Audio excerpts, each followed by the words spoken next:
Well, let's speak to Democratic Unionist Party MP Jim Shannon with more. Jim, what has the political reaction been where you are? I think it's quite astonishment. Let's just say two things. First of all, this is a massive data breach of officers and staff personal circumstances. I understand that the figures are clear. There's 10,799 data entries. That's 9,276 police officers and staff. Also includes intelligence officers, includes those who work at ports and airports, surveillance units, PSNI staff located at the MI5 headquarters in outside Hollywood. It also includes firearms teams, Red Police, a TSG unit. This is massive. Absolutely no doubt about what this means. Every person's name, from a constable to the chief constable to every inspector, every sergeant, everyone in between it, knows who service and admin the police across the whole of Northern Ireland. So this breach is incredible. It probably poses a number of questions. It poses the first question: how could such a breach happen? Number one, is it a mistake? Is it an innocent mistake as such, if that's the best way of putting it?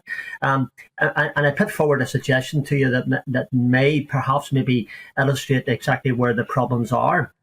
Is it a result of poor supervision or lack of robust supervision as well within the organisation of PSNI itself? In other words, as somebody handed somebody, this is a freedom of information, you process this, but nobody checks anybody to see that it's been done correctly.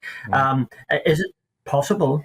I suggest, is it possible that somebody working from home may have been tasked to do this, in which case the lack of supervision would be clear because they're not in the office, and maybe there's something. And I'm only posing these as questions. I can't say this is what happened, but it does perhaps suggest to me some things that could have went wrong.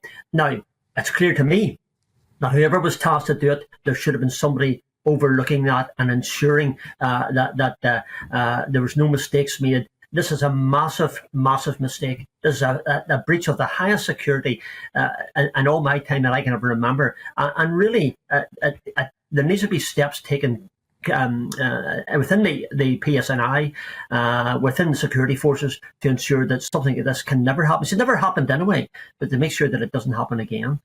Jim, there's never a good time for something like this to happen, but the terror alert in Northern Ireland has recently been raised from substantial to severe. How relevant is that, and how divided are things in the country at the moment, and a data going into that environment? The timing must be terrible.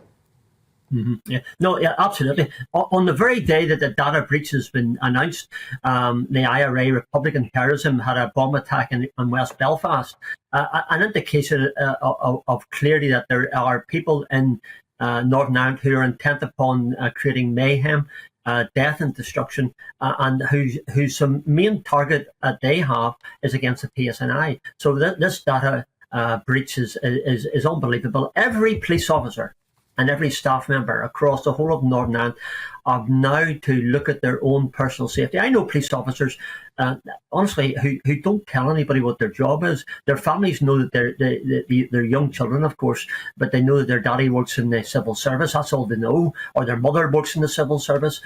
So this breach at a time when there's a high level of threat from Republican terrorists in Northern Ireland is unbelievable and is very worrying for the family. What does that mean to everybody?